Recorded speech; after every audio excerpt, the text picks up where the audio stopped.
All right, today I'm going to literally be burning money. I'm going to be burning a $100 bill for science. When you light paper on fire, it's not actually the paper that is burning, but it's actually the gas that comes off the paper due to heating it up. For example, when I bring a flame near this paper, the flame is very hot, and it's hot enough so that the cellulose in the paper starts to undergo a chemical reaction with itself, and it turns into a tar, and then it turns into some gases. And those gases are mostly hydrogen, carbon monoxide, and even some methane and carbon dioxide. And hydrogen and carbon monoxide are flammable.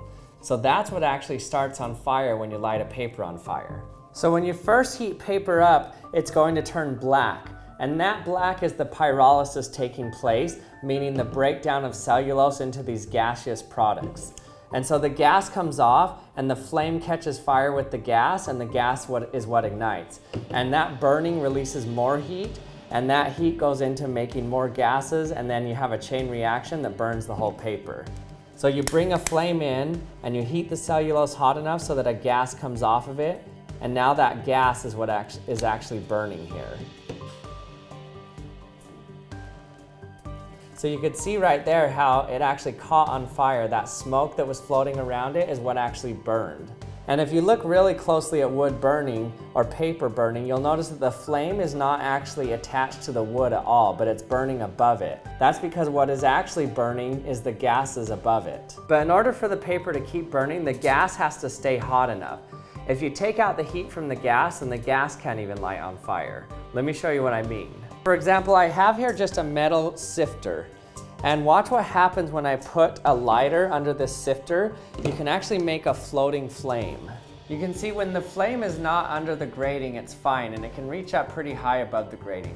But as soon as you move it under it, it can't go any higher than the grating. It gets blocked by it because the grating is taking away all of the heat from the gases, and so they're not hot enough to stay on fire.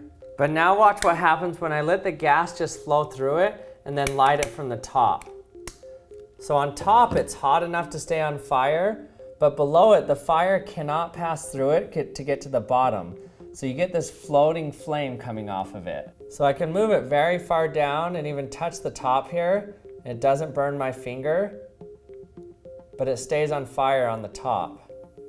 It's really cool. So basically this metal grating is taking the heat away enough from the gas coming out of it so that the gas below it can't catch on fire, but the gas above it stays on fire because of the chain reaction that started it combusting, and it's releasing enough heat to stay on fire above it. So even though there are really big holes in here, the fire cannot pass through it.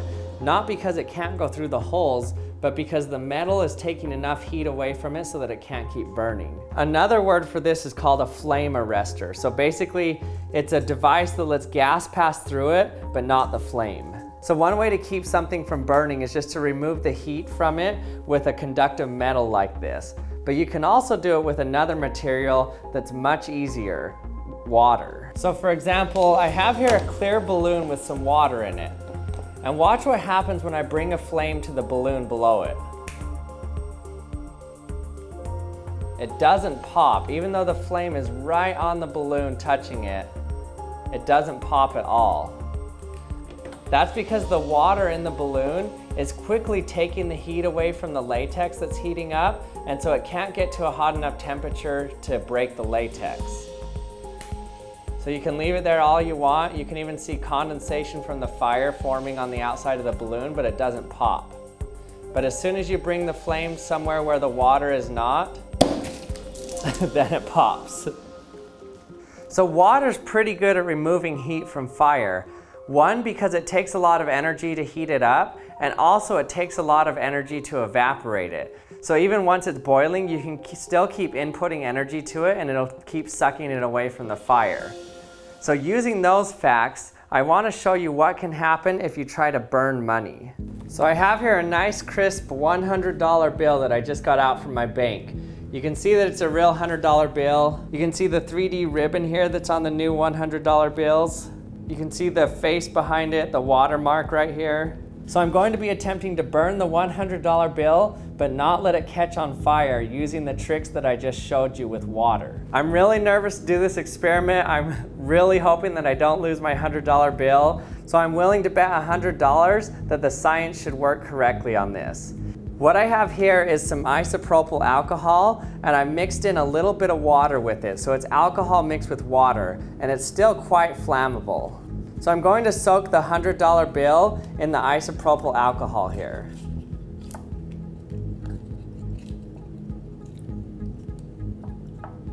And I gotta make sure it stays in there long enough to get the alcohol all soaked through it. Turn off the lights. And now let's see what happens when we try to light this on fire. Okay, this could be one of my most expensive science experiments. Okay, here we go. 3, 2, 1. Oh no! Oh no! I think it's okay. It's okay. It didn't burn. That was awesome. I still have my $100 bill. Looks like though the 3D printing is lost though. Uh-oh. So I'm a little worried. You can no longer see this 3D image of 100 on here on this ribbon, and so people might think it's counterfeit now. Let's see what happens when it dries all the way. You can see the hundreds on there are starting to come back when it's drying more. Okay, there we go. So when you get all the alcohol off it, then you can see the 3D image on the 100 ribbon there. Oh, good. Okay, we're back in business. 150 bucks. Hope this works. Whew.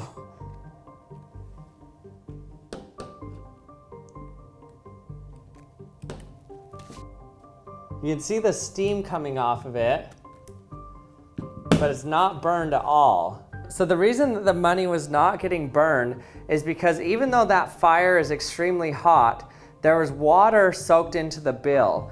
And that water, when it hits that heat from the fire, it actually starts to evaporate. And evaporation can absorb a lot of energy. So much energy that the temperature of the paper cannot heat up enough to start charring or to start pyrolyzing and letting off that hydrogen and carbon monoxide and methane. So basically that means that because there was water mixed in with the alcohol, the bill could not burn. I'd like to thank Brilliant.org for sponsoring this video. If you haven't checked out Brilliant.org, I'll put a link in the description here. So Brilliant.org is a cool problem-solving website that teaches you how to think like a scientist and a physicist. So you can dive in and solve easy to challenging problems in their guided sequences on their website. So to support the Action Lab, go to brilliant.org/theactionlab to sign up for free. But if you'd like to sign up for their premium subscription, the first 200 people that click the link in my description will get 20% off the annual premium subscription. So head over to brilliant.org/theactionlab. And also, if you haven't subscribed to the Action Lab yet, hit that subscribe button, hit the bell to be notified when my latest video's out. And if you haven't subscribed to the new Action Lab subscription box, head over to theactionlab.com to get yours today. Thanks for watching, and I'll see you next time.